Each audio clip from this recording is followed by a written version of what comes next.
Perkenalkan Pak, nama saya Radinka. Di sini saya sedang menempuh pendidikan S1, di mana tujuan saya ke sini untuk mencari data pastinya kepada LSM Tampera, di mana untuk memenuhi tugas S1 saya, yaitu adalah skripsi, di mana saya ini mengambil topik sendiri, yaitu adalah dari kegagalan Minizu, di mana kita tahu Minizu tersebut adalah proyek pariwisata yang dimana dalam pengerjaannya ternyata ada mengalami gangguan sehingga sebelum diresmikan Minizu tersebut tidak bisa dirasakan manfaatnya oleh masyarakat, begitu Pak.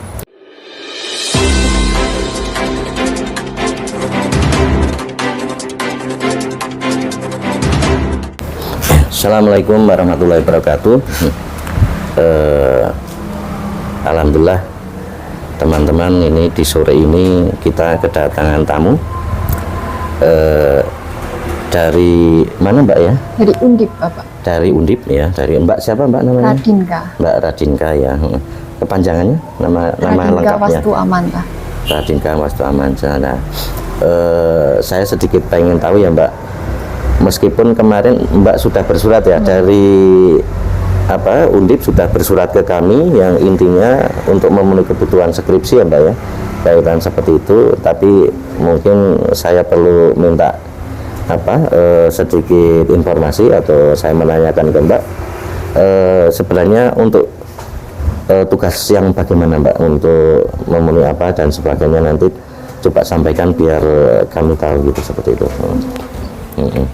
Perkenalkan Pak, nama saya Radinka. Di sini saya sedang menempuh pendidikan S1, di mana tujuan saya ke sini untuk mencari data pastinya kepada LSM Tampera, di mana untuk memenuhi tugas S1 saya, yaitu adalah skripsi, di mana saya ini mengambil topik sendiri, yaitu adalah dari kegagalan Minizu, di mana kita tahu Minizu tersebut adalah proyek pariwisata yang dimana dalam pengerjaannya ternyata ada mengalami gangguan sehingga sebelum diresmikan Minizu tersebut tidak bisa dirasakan manfaatnya oleh masyarakat, begitu Pak. Oh iya, oke ya, ini teman-teman, ini jadi Mbak siapa? Radinka. Radinka ini datang ke LSM Tampera, lembaga kami, dalam rangka memenuhi kebutuhan skripsi, kebutuhan kampus, kebutuhan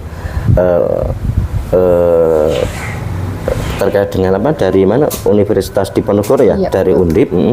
Saya pertama-tama saya sampaikan saya sangat terima kasih ya kepada Undip, Universitas Diponegoro Semarang, yang mempercayakan kepada kami berkaitan dengan pemenuhan skripsi. Kita sebagai narasumber di sini ya menyampaikan berbagai hal berkaitan dengan permasalahan Minizu yang sekarang, yang kemarin-kemarin mungkin teman-teman bisa lihat sendiri, bisa bahwa Minizu itu sudah viral, sudah dalam tahap penanganan proses hukum. Jadi kebetulan kami yang melaporkan, jadi Mbaknya kesini ya sangat tepat menurut saya. Jadi akan kita sampaikan sesuai fakta berkaitan dengan permasalahan Minizu seperti itu. Mungkin nanti Mbak silahkan tanya saja berkaitan apa saja yang berkaitan dengan Minizu, nanti akan sampaikan sesuai yang kami tahu ya Mbak, yang kami tahu dan bukti-bukti yang ada pada kami seperti itu. Silakan saja Mbak, silakan untuk ditanyakan kepada kami. Mudah-mudahan kami bisa membantu Mbak dalam memenuhi skripsinya seperti itu. Silakan Mbak, tanyakan saja. Baik Pak, kita langsung saja. Pak, saya di sini ingin menanyakan terlebih dahulu terkait LSM Tampera ini kan sangat sering ya Pak menyuarakan terkait Minizu tersebut. Sebenarnya saya ingin mengetahui dari sisi LSM sendiri, ini itu lebih berfokus pada aspek apa? Mungkin dari aspek lingkungan atau dalam aspek pengawalan dari penggunaan anggaran. Nah, mungkin Bapak bisa menjelaskan LSM Tampera itu sendiri. Oh ya, ini begini Mbak. Saya sebelumnya perkenalkan saya dulu ya, saya Sumakmun sebagai Ketua LSM Tampera DPW Jateng, lembaga Tampera Tameng Perjuangan Rakyat Anti Korupsi. Kebetulan kami, tupoksi kami memang membantu negara ya Mbak, membantu negara berkaitan dengan masalah-masalah melaporkan kegiatan-kegiatan yang melawan hukum berkaitan dengan korupsi seperti itu. Jadi tadi Mbak yang ditanyakan apa ya Mbak tadi? Coba ini saya pikir lagi. Ya, LSM ini dalam mengkawal begitu Pak, itu lebih kepada aspek mungkin isu dari lingkungannya, penggunaan anggarannya bagaimana, apakah sudah 100% terserap dengan hasil yang nantinya bisa dilihat begitu Pak. Oh ya, jadi begini Mbak, jadi berkaitan dengan pembangunan Mini Zoo. Pembangunan Mini Zoo itu kan tentunya sudah direncanakan pemerintah dengan sedemikian rupa, dan tentunya pemerintah daerah Purworejo dalam melakukan kegiatan pembangunan pasti melalui mekanisme yang sesuai dengan ketentuan hukum, kan gitu. Yang jadi pertanyaan, kenapa setelah proses pembangunan berjalan ada kendala, entah itu berkaitan dengan lingkungan atau tahapan lain, kan gitu. Betul. Nah, ini kan sebenarnya pembangunan itu program pemerintah daerah ya Mbak. Pemerintah daerah mengalokasikan anggaran sejumlah 9,4 miliar untuk pembangunan Mini Zoo. Sebenarnya menurut kami bahwa prioritas untuk membangun Mini Zoo itu sangat dini Mbak. Sangat dini, mengingat itu bahwa presentasi kemiskinan di Purworejo itu kan masih sangat tinggi ya, bisa dilihat di data publik ya berkaitan dengan itu. Nah, yang kedua tadi yang disampaikan, yang kedua apa Mbak? Ini Bapak, urgensinya sendiri untuk pembangunan Mini Zoo tersebut. Oh ya, ya itulah. Jadi urgensinya untuk pembangunan Mini Zoo tersebut menurut saya, hemat kami dari lembaga LSM Tampera itu sangat sangat tidak sebenarnya kan ini belum memenuhi syarat untuk bahwa daerah situ atau Purworejo itu harus ada semacam Mini Zoo dan sebagainya, mengingat kultur di daerah Purworejo itu seharusnya prioritasnya apa dulu, kan gitu. Penanganannya itu apa dulu, entah itu terkait dengan untuk masalah kemiskinan ya yang harusnya ditangani dulu. Nah, kalau kaitan Mini Zoo itu kan mestinya harus berpikir ulang ya, apalagi tadi Mbak tanya apakah itu sudah memenuhi syarat terkait dengan lingkungan dan sebagainya. Kemarin tim kami sudah ke lokasi ya Mbak. Di lokasi itu ternyata pembangunan Mini Zoo itu tidak melalui tahapan yang benar berkaitan dengan izin lingkungan dan sebagainya. Itu masyarakat setempat itu bahkan tidak diberitahu kalau di situ akan dibangun Mini Zoo seperti itu. Seperti itu. Jadi menurut saya skala prioritas untuk pembangunan Mini Zoo itu menurut saya sangat dipaksakan seperti itu. Berarti memang menurut LSM Tampera sendiri untuk urgensi pemerintah kabupaten membuat Mini Zoo itu masih terlalu dini ya Pak, melihat dari mungkin bisa digunakan untuk pengentasan kemiskinan tadi dan mungkin lebih bisa diprioritaskan ke hal-hal lain yang lebih penting untuk Purworejo saat ini. Betul Mbak. Jadi kalau untuk urusan Purworejo seharusnya diprioritaskan untuk pengentasan kemiskinan dulu. Entah itu dengan cara memberdayakan masyarakat terkait dengan ruang lingkup pekerjaan dan sebagainya, kan gitu. Kalau itu kan apalagi kan setelah kami pelajari Mbak berkaitan dengan tahapan pembangunan Mini Zoo itu syarat dengan pelanggaran hukum Mbak. Perlu saya sampaikan di sini ya. Proyek pembangunan Mini Zoo boro-boro izin lingkungan Mbak. Izin dasar aja belum ada Mbak. Saya bisa perlihatkan nanti ya. Nanti Mbak saya kasih dokumennya ya, bahwa ada surat dari itu kan Mini Zoo itu kan program pemerintah yang dikelola atau dikerjakan oleh dinas Dinpurapar ya. Nah, itu kami punya bukti dokumen hukum bahwa Dinpurapar itu saat itu menyurati PUPR, dinas PUPR. yang intinya bahwa Dinpuraper mau membangun di situ itu izin apa saja yang yang bisa dilakukan, izin apa saja yang nanti diperbolehkan untuk membangun di situ kan gitu. Dari surat dari Dinpuraper yang ditujukan ke Dinas PUPR, ada balasan dari Dinas PUPR ini Mbak ya. Nih nanti. Nah, ini dari Dinas Dinpuraper ditujukan ke Dinas PUPR. Ini balasan dari Dinas PUPR. Ini perlu saya sampaikan ke publik sekarang ya. Yang isinya poin-poin nanti sebagai bahan skripsi ya Mbak, silahkan nanti. Ini objektif loh, ini permasalahan hukum. Jadi kita nggak boleh tutup-tutupi. Siapa yang menutup masalah hukum berkaitan dengan bukti-bukti yang ada, itu malah dianggap obstruction of justice. Jadi tidak boleh. Kita harus buat masalah ini jadi terang benderang. Ini poin-poin yang banyak ini tidak diindahkan oleh Dinas Dinpuraper. Ini Mbak. Akhirnya pembangunan itu perizinan dasarnya sama saja tidak ada Mbak. Berdasarkan peraturan yang dikeluarkan, surat edaran yang dikeluarkan oleh Bupati itu sendiri. Ini lucu Mbak.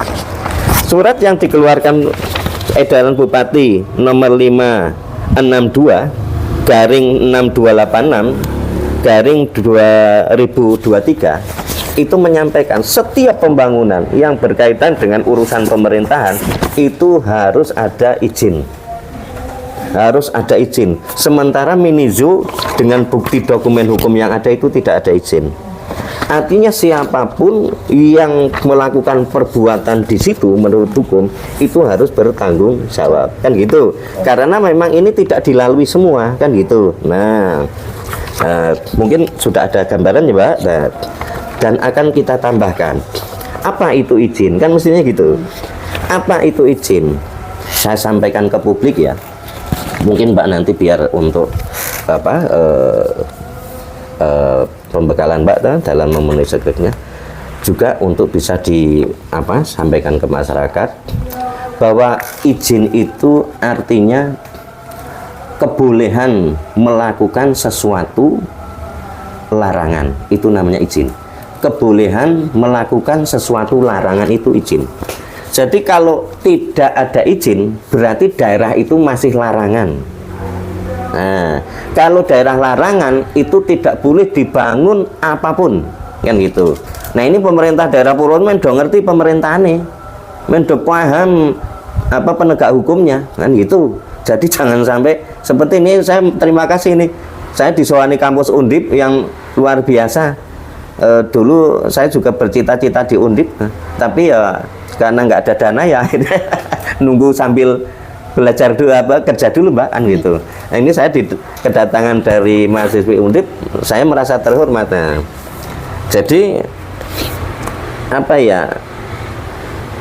proses penanganan perkara Minizu ini yang sekarang sedang berlangsung ini supaya juga tahu nanti bahwa izin proyek Minizu itu tidak ada izin dasarnya, itu Mbak.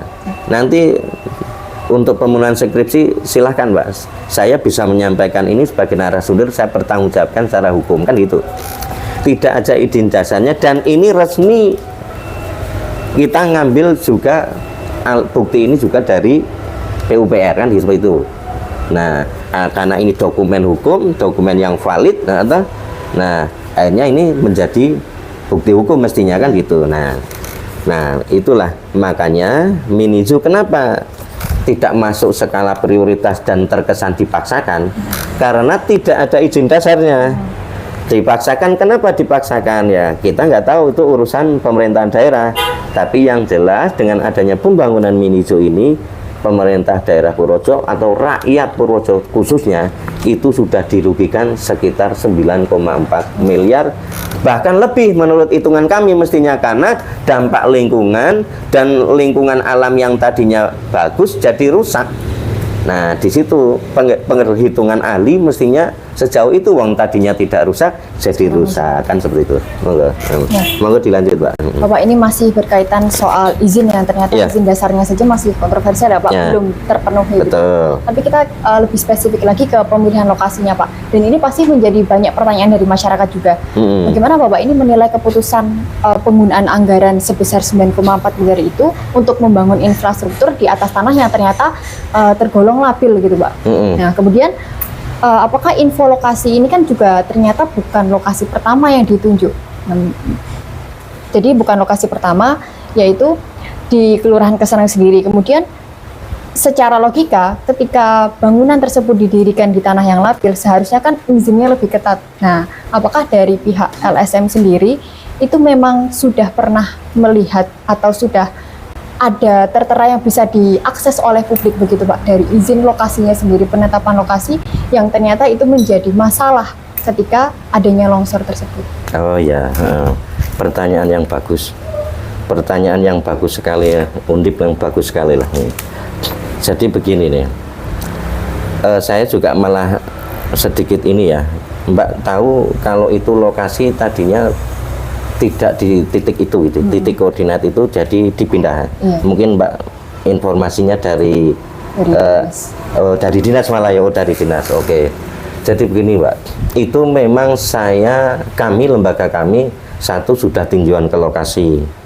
Kedua, kami juga pernah kepala dinas yang dulu itu juga sudah menyampaikan di sini bahwa titik koordinat mestinya kan bukan di situ.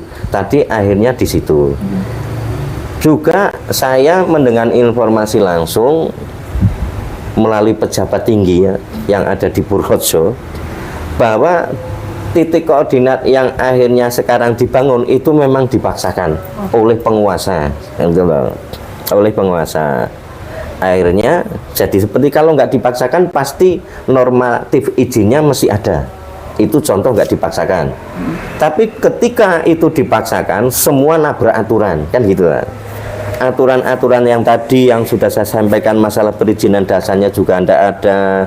Kami juga sudah ke LH sama tim, sama teman-teman, sama ke lokasi, dan sama kita juga ke PUPR berkaitan dengan izinnya ini yang harus dilengkapi apa saja. Ternyata apa yang disampaikan oleh PUPR yang seharusnya izinnya tadi sudah sampaikan tidak ada yang dipenuhi, tapi tetap dibangun dengan titik koordinat yang berbeda. Ini karena ada penguasa yang meminta di situ, informasinya seperti itu Mbak.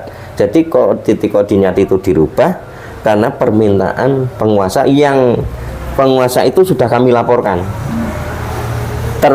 dengan berikut peran sertanya. Kami sudah melaporkan ini ke Kejaksaan Agung, Kejaksaan Agung tanggal 18 Februari Mbak. Ke Kejaksaan Agung itu di tanggal 30 Januari 2025. Nanti Mbak saya kasih berkasnya lah.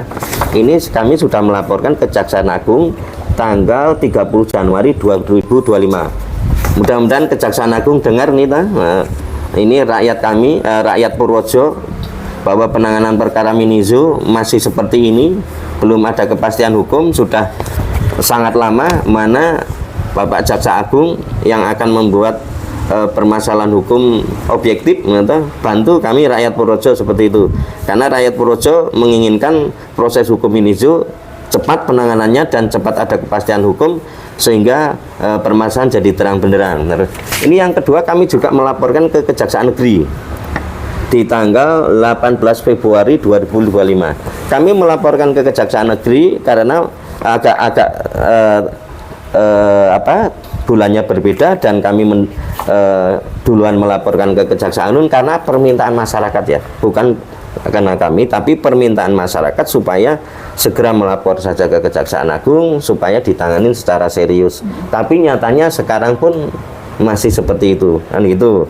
Jadi ini perintah Pak Prabowo, mohon maaf ini Pak Prabowo, saya pendukungmu Pak Prabowo, tapi ketika ada permasalahan Minizo seperti ini aja nggak tuntas dan merugikan uang rakyat sedemikian rupa, permasalahan hukum yang sudah sekian lama ya Mbak tidak tuntas, saya juga ingin menyurati langsung sama Pak Prabowo supaya hukum di Purworejo, penegakan hukum di Purworejo cepat dituntaskan.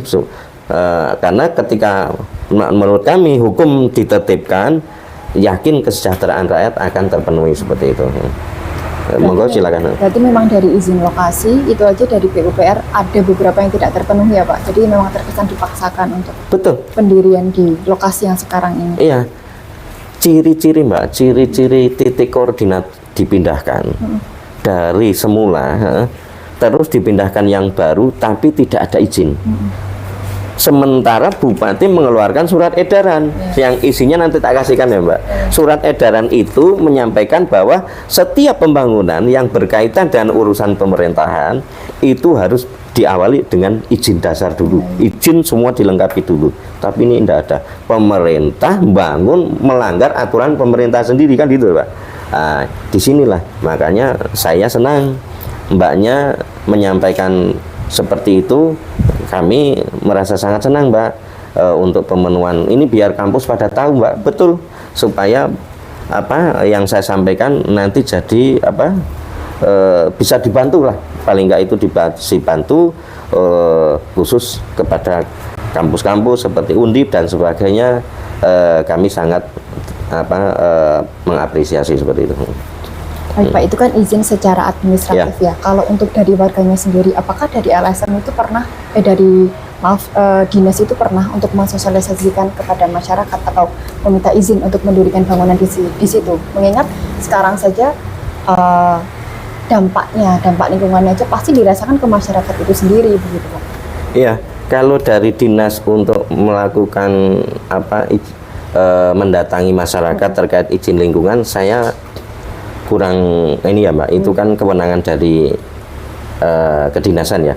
Tapi sepengetahuan kami mendatangi masyarakat, mendatangi tim kami, kita menyampaikan minta informasi ke sana. Ada juga pejabat daerah dan sebagainya, perangkat dan sebagainya, itu tidak ada Mbak, tidak ada izin berkaitan dengan adanya kegiatan pembangunan itu, yang di lokasi itu gitu maksudnya. Berarti memang baik dari administratif yang tadi tidak ada yang tidak terpenuhi, kemudian dari masyarakat juga sepengetahuan dari LSM tidak ada untuk izin begitu ya Pak. Betul. Bapak, kita beralih ke ini dalam pengerjaan proyek Minizo ini sendiri. Ini kan pasti ada konsultan pengawasnya Pak. Dalam ini adalah PT Darmas Raya yang pasti dibayar untuk mengawasi keberjalanan proyek tersebut. Tapi mereka mengatakan bahwa bangunan ini mengalami kegagalan. Nah, kenapa bisa separah ini Pak? Apakah ini murni kelalaian dari kontraktor ataupun Bapak sendiri melihat adanya indikasi ketika konsultan pengawas ini tidak melakukan pengawasan dengan semestinya begitu Pak? Iya, jadi kami sudah meninjau lokasi Mbak. Langsung kita meninjau lokasi, kegiatan-kegiatan pembangunan itu, bukti-bukti fisik dan sebagainya kita sudah ke lokasi. Menurut kami Mbak, saya mungkin di YouTube saya yang sebelumnya, saya langsung ke lokasi bahwa saya ambil contoh Mbak. Satu bangunan gedung, di situ tidak ada pondasinya Mbak. Tidak ada pondasinya, akhirnya gedung itu miring kan gitu. Kami bersama tim sudah melakukan itu di dokumen YouTube saya sebelumnya, dan sudah kita publis. Yang kedua itu slope terkait dengan mestinya dari ada pembesian, itu hanya pakai bambu Mbak, dengan anggaran yang sedemikian rupa, tapi masih mengerjakannya dengan apakah itu memang sesuai dengan RAB? RAB-nya memang tidak ada pondasi, apa RAB-nya memang tidak pakai besi tapi dengan bambu dan sebagainya. Ini memang luar biasa Mbak menurut saya. Minizo ini benar-benar menurut saya udah kejahatan extraordinary crime, kejahatan luar biasa, tapi penanganannya menurut saya yang nggak maksimal, yang tidak mencerminkan berkaitan dengan supremasi hukum seperti itu. Jadi ketika sudah kita masyarakatnya ya kondisinya sudah seperti itu, pembangunan diawali oleh hal-hal yang tidak normatif menurut saya ya. Tidak masa kalau RAB kok pakai bambu, tidak ada slop besi pembersihan, RAB kok tidak pakai apa fondasi, mana ada toh Mbak. Padahal ini kaitan dengan pemerintah. Nah, mestinya aparat penegak hukum ya kan, ketika melihat itu tidak ada fondasi, tidak ada ini, dan tadi disampaikan fungsi pengawasan. Tiap hari kerjaan kan mestinya diawasi, Mbak. Tahap kaitan progres pembangunan ini kan diawasi. Entah ini tahapannya sampai di mana, dan pengawasan itu kan untuk laporan. Oh, tahapannya baru seperti ini. Nah, berarti sampai tahap pembangunan minijo sampai tahap yang kemarin sudah seperti itu, fungsi dari kesemuanya menurut saya tidak jalan. Tidak jalan. Baik itu masalah konstruksinya, baik itu masalah perencanaannya, baik itu masalah pelaksanaannya, juga masalah pengawasannya. Nah, kenapa ini seperti ini kok dibiarkan? Pertanyaannya kan gitu, Pak. Enggak. Kenapa sementara mereka juga lapor ke dinas mungkin toh? Nah, ke dinas laporan tahapannya, dan ada masa tempo pembangunan. Ketika ini udah pembangunan selesai kan ada masa tempo penyerahan ke dinas. Dari situ kan ditulis semua tahapan pengawasannya, Mbak. Ini sampai ini, sampai ini, sampai ini. Dinas ya diterima. Kan berarti semua salah mestinya, Mbak. Kalau pembangunan itu akhirnya berujung tidak bisa difungsikan, akhirnya tidak bisa difungsikan dan berakibat merugikan keuangan negara sedemikian rupa, mestinya ya yang punya hubungan hukum di situ kaitan pembangunan itu diproses semua, kan itu mestinya supaya rakyat lega, Mbak. Enggak seperti ini, wah laporannya sudah dari Januari, ini Januari lagi setahun dengan fakta yang sudah jelas, tapi penanganannya seperti itu dan sampai sekarang belum ada kepastian hukum seperti itu. Berarti jika bicara angka nominalnya 9,4 miliar itu sudah bisa kelihatan ya Pak, spesifik bangunannya yang ternyata tidak sesuai yang seperti Bapak sebutkan. Dan perlu menjadi pertanyaan juga ketika dari PT konsultan pengawasnya, kenapa kinerjanya bagaimana gitu dengan tempo yang 180 hari tapi ternyata masih ada kerusakan gitu ya. Ya, ini betul Mbak, pertanyaan yang luar biasa. Apakah dengan pembangunan yang seperti itu, yang sudah parah seperti itu, di mana fungsi pengawasan konsultan pengawasan kan gitu? Nah ini yang pertanyaan yang luar biasa. Apakah di sini fungsi pengawasannya jalan, atau ada penekanan-penekanan lain dari penguasa, sing akhirnya fungsi pengawasannya tidak jalan? Saya yakin sebenarnya kalau fungsi pengawasan dijalankan dengan baik, dia pakai aturan negara kan gitu, yang sudah punya perhitungan sendiri kan gitu. Tapi ketika kok fungsi pengawasan akhirnya pembangunannya jadi seperti itu, kan ini tidak jalan semua. Nah, pertanyaannya saya, fungsi pengawasan tidak jalan karena apa kan gitu toh. Nah, informasi yang kami dengar ya toh, informasi yang kami dengar, semua itu ada tekanan dari pejabat atasnya, dari pejabat di atasnya. Nah, mereka tidak mungkin berani bekerja dengan risiko dia. Kalau dia kok berani bekerja dengan kesalahan dan saya berani untuk masuk penjara, kan tidak mungkin, Pak. Nah, sekarang makanya ketika tidak jadi dengan bukti pembangunan seperti itu, fungsi pengawasannya tidak jalan, yaitu menurut saya ya kolaborasi lah, satu objek permasalahan yang punya hubungan hukum ya harus bertanggung jawab semua, menurut saya seperti itu. Ya pasti bentuk kedua belah pihak ya Pak, tidak mungkin dari satu saja. Betul, dari dinas. betul. Jangan menyalahkan pengawas saja, pasti ada hal-hal lain. Nah, karena pasti dia ada intervensi, betul. Menurut kami seperti itu. Pak, selanjutnya ini kan dinas ini mengatakan bahwa kerusakan ini kan murni dari bencana alam ya Pak ya, yang diberitakan juga seperti itu. Jadi itu bisa dikatakan oleh mereka di luar kendali dari perencanaan. Nah, menurut tanggapan dari Bapak sendiri, apakah klaim kerusakan ini karena bencana alam itu sebenarnya memang seperti itu atau hanya tameng gitu Pak untuk menutupi kesalahan yang sebenarnya sudah terjadi begitu? Ini luar biasa ini. Ini statement dari siapa Mbak? Dari dinas. Dari dinas. Mbaknya sudah ke dinas. Sudah ke dinas. Penyampaian seperti itu. Ya bahwa itu bencana alam. Bencana alam. Wah, ini.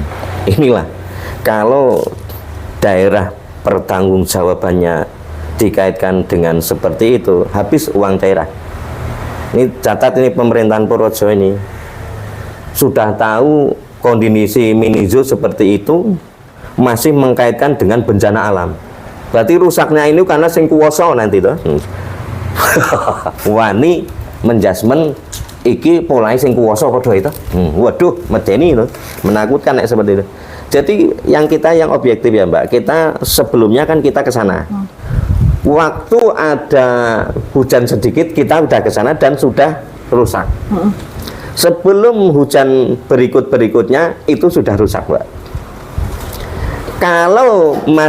Kalau dari dinas kok pertimbangannya bencana alam, lalu tidak ada pondasi untuk pembangunan itu, ya kan lucu itu. Dia menyalahkan ini bencana alam supaya ada tameng media aman secara hukum, kan gitu. Itu tidak boleh Mbak. Karena orang itu berarti pengecut, tidak mau lari dari tanggung jawab, kan itu. Wis menggunakan uang daerah, ketika ada permasalahan hukum lari dari tanggung jawab. Korbannya masyarakat Purworejo, terkhususnya kan gitu. Umumnya masyarakat Indonesia kan gitu. Nggak boleh pejabat kok apa-apa dikaitkan dengan force majeure ya, bencana alam, keadaan darurat dan sebagainya. Itu udah jelas, kita ke sana itu berkali-kali, nggak cuma sekali. Jadi apa ya, ini kan berkaitan dengan spesifikasi yang tidak jelas. Pembangunannya sudah menyalahi aturan. Satu, tidak ada slope, tidak ada penguat, akhirnya jadi roboh umpamanya atau hancur. Yang kedua, tidak ada pondasi, yang akhirnya jadi hancur juga, tidak kuat, tidak ada penahan kaitan dengan tanah. Kedua, lokasi itu mestinya memang sudah melalui uji kelayakan atau belum, kan gitu toh. Ini kan tidak ada uji Mbak. Nah ada uji masa tanah yang kita dilihat oleh kasat mata tuh bagus, daerah situ bagus, masa hanya ketinggian seperti itu, akhirnya berakibat seperti itu. Nah, sebelum dibangun minizo itu, di atasnya perlu kami sampaikan sudah ada pembangunan zaman dulu, zaman kolonial kayaknya ya, itu zaman Belanda, itu ada pembangunan di atasnya Mbak, tapi tidak pernah longsor, karena pembangunan itu memenuhi syarat konstruksi ya, memenuhi syarat RAB dan sebagainya. Ini kan kami berapa kali meninjau lokasi Mbak, tidak hanya ini, dari dinas menyampaikan bahwa itu force majeure ya, keadaan bencana alam dan sebagainya, itu mengada-ada Mbak, mengada-ada. Saya pastikan bahwa pejabat itu tidak tanggung jawab secara hukum. Pejabat itu mau lari dari tanggung jawab, kan gitu. Saya tidak apa-apa Mbak, saya berani dipublis seperti ini, saya berani pertanggungjawaban. Karena kita jengkel, kita rakyat Mbak, kemiskinan di mana-mana Purworejo, tapi dia diberi amanah rakyat untuk membangun, untuk mengelola uang rakyat, nyatanya berakhir seperti itu. Ya harus dipertanggungjawabkan, gentleman. Jangan apa-apa menyalahkan Tuhan, menyalahkan alam, bahaya nanti kan seperti itu. Semoga Mbak. Berarti statement menyalahkan dari bencana alam itu memang sudah tidak sesuai dengan fakta yang ditemukan dari atas sendiri. Betul. Kesana mulai dari hujan saja sudah bangunannya sudah mulai rusak begitu ya Pak. Dan jika di flashback lagi, memang dari kalau di logika kan apabila memang sudah bencana rawan longsor, harusnya izinnya dan tempatnya dipersiapkan dengan baik gitu Pak. Betul. Tapi ternyata sampai terjadi longsor begitu. Betul.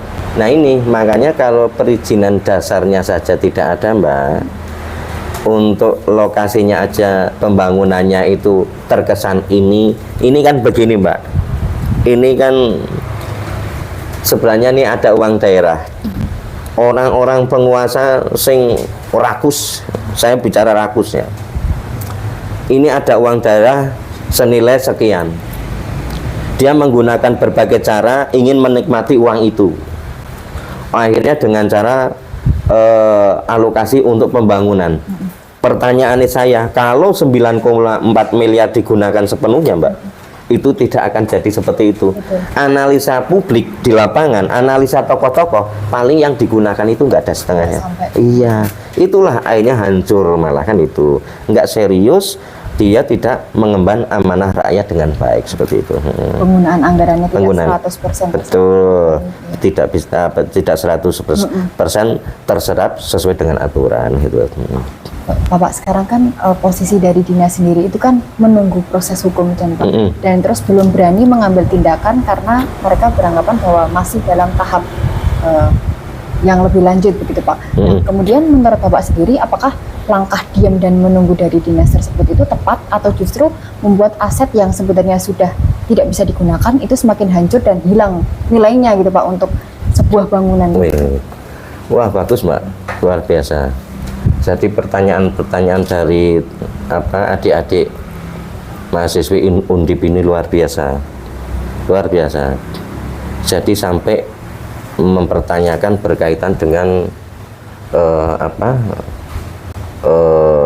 seperti itu ya, kaitan dengan nanti dampaknya, nanti tindak lanjutnya, proses hukumnya seperti apa, itu luar biasa. Begini Mbak, dinas ini dinas Dinpurapar ya, yang menangani yang perkara dengan kaitan pembangunan mini zoo itu pasti kalau ditanya akan seperti itu. Menurut saya akan menutup-nutupi sebuah fakta. Kalau tidak menutup-nutupi sebuah fakta, permasalahan Purworejo sudah selesai, hukum sudah selesai. Di sini kalau kita ngerti hukum yang pinter ya Mbak, penegak hukumnya pinter, tidak ada rakyat miskin.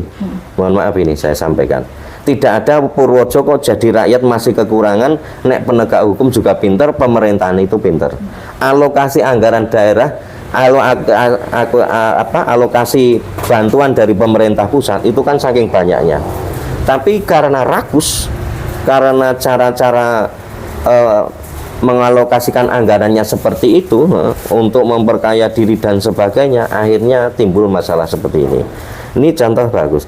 Ada pertanyaan dari jenengan, dari mahasiswi yang untuk Dinpurapar, dia akan menutupi seperti itu karena ini pasti alibinya ini sedang berproses hukum, kita juga taat hukum. Nah, yang membuat masalah itu kan Dinpurapar, dinas apa itu pariwisata dan olahraga itu loh. Itu kan yang membangun kan dinas itu. Sekarang kepala dinasnya saya ngomong ini ada informasi ora kena, nggak kena. Nah, ini hukum apa gitu loh. Berarti kepala dinasnya dan yang terkait entah itu bupatinya atau yang mengeluarkan anggaran, saya sekarang belak-belakan saja toh. Itu ketika ini dibuktikan tidak ada izinnya, tapi kok ya diketok palu anggaran, atau kok ya pemerintah terkait dengan bupati dan sebagainya itu sampai mengeluarkan dan mengizinkan, itu ya wes menurut saya wes hancur lebur ya ta? Karena ini duit itu duit rakyat, duit rakyat dikelola yang baik atau dikomandoni oleh siapa, mestinya kalau mau ngetok anggaran itu harus posisi ya, posisi yang mau dibangun sudah valid, sudah ditunjukkan dokumen-dokumen kelengkapan, baru dicairkan. Lah nek perizinane ora ndak ono kok iso anggaran keluar ya. Kan ya lucu tuh. Nah ini ada apa kan gitu. Nah anggaran keluar harus dipertanggungjawabkan karena dia mewakili rakyat kan gitu. Ini yang kemarin mengeluarkan anggaran mestinya diproses kan gitu tuh, diproses secara hukum. Karena apa? Ini uang rakyat yang diwakilkan oleh dewan atau supaya pembangunan itu sesuai keinginan rakyat kan gitu bahasanya. Tapi ternyata sesuai dengan keinginan pribadi masing-masing. Biar diketahui Pak Prabowo, Pak Presiden. Karena apa? Pak Presiden saya terus terang salut dengan pemerintahan sekarang, ingin hukum jadi tegak, ditegakkan hukum, ingin membersihkan pemerintah yang tidak sesuai dengan arah perundangan dan sebagainya. Jadi kita dari sekian apa yang dianjurkan oleh Pak Presiden, dari apa yang dianjurkan Pak Presiden, pertanyaan-pertanyaan itu ada di Mbak gitu loh. Ternyata mahasiswi Undip itu luar biasa. Jadi pertanyaan-pertanyaan itu mengerucut, akhirnya apa? Pekerjaan itu kan bisa dinikmati rakyat, kan mestinya gitu, bisa untuk kemaslahatan umat. Kalau ini kan Mbak, baru-baru dinikmati rakyat, ya toh, ada pekerjaan gitu saling lempar. Penegakan hukumnya juga mana, kan gitu toh, sudah diberi amanah oleh rakyat untuk menegakkan hukum yang baik, nyatanya kasat mata seperti itu ada nggak bisa nanganin atau gimana kan nggak tahu. Nyatanya sampai sekarang belum ada kepastian. Kita sudah laporan, atau sudah 2 kali laporan. Nyatanya juga belum ditangani secara serius seperti itu. Jadi ketika dana diberikan harusnya dan sudah diberi mandat untuk mengelola dana sebesar itu, harusnya dari dinas juga mengerjakan dengan sesuai, kemudian nanti manfaatnya bisa dirasakan kembali kepada rakyat, tidak seperti yang sekarang. Betul. Ya betul Mbak. Ini luar biasa. Ini perlu saya sampaikan ya Mbak ya, saya tambahin, perlu sampaikan. Pemerintah atau pejabat atau penguasa bekerja itu hanya untuk atas nama amanah rakyat. Itu yang perlu dipahami. Duit yang dikelola oleh dia semua itu duitnya negara atau rakyat. Jadi dia bekerja dibayar oleh rakyat dan karena mengemban amanah rakyat. Jadi ketika kok mereka ada pecicilan tidak sesuai dengan perundangan, merasa gede, padahal ini dia mengemban amanah rakyat, kan nggak bagus Mbak. Dia bukan mencontohkan yang baik. Saya aja datang ke Kejaksaan Agung diterima dengan baik Mbak. Datang waktu itu juga ke Bareskrim diterima dengan baik, luar biasa. Beliau selalu menyampaikan, saya diberi hidangan ya umpama sama Bareskrim sama Kejaksaan Agung. Beliau menyampaikan bahwa ini uang rakyat. Kita merasa terkesan luar biasa. Nah, seperti itu. Ya, inilah yang daerah mestinya mencontoh penegakan hukum yang seperti itu supaya apa yang menjadi keinginan rakyat bisa dipenuhi, dan mereka para pejabat, oknum-oknum pejabat yang memang belum bekerja dengan baik, ingatlah sumpahnya. Sumpahnya contoh umpama mengamalkan Pancasila. Pancasila ya berat, abot Mbak, tapi dia sanggup, berarti sanggup mengemban amanah rakyat, atau sanggup untuk bekerja dengan baik, kan gitu mestinya. Tapi dengan melihat progres penanganan Minizu, terus tahapan pembangunan Minizu yang seperti itu, dan sampai sekarang belum ada kepastian hukum, seperti apa arah hukumnya, seperti apa, nah itulah kekecewaan rakyat.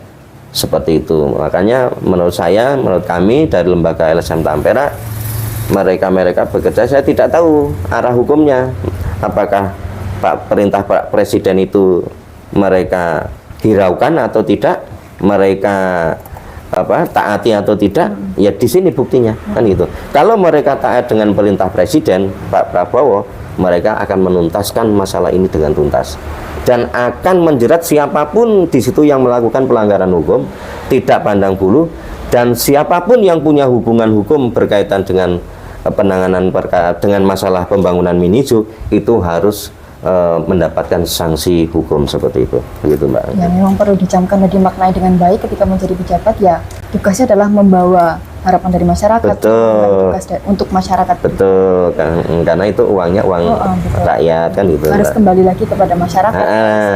Kan di situ undang-undang mengatakan dari rakyat, oleh rakyat dan untuk rakyat, kan gitu. Bapak, ini pertanyaan terakhir Pak, untuk ini kan memang kasus yang sensitif ya Pak. Nah, selama dari Bapak dan teman-teman LSM Tampera ini mengkawal kasus ini sebagai perwakilan dari masyarakat juga, apakah pernah merasa ada hambatan dalam bersuara gitu, atau ada pihak-pihak yang coba untuk jangan terlalu ramai, jangan terlalu dipublish? Nah, selama Bapak mengkawal kasus ini, apakah pernah terjadi seperti itu? Ya, jadi begini Pak, di Purworejo ini saya sering melaporkan Mbak.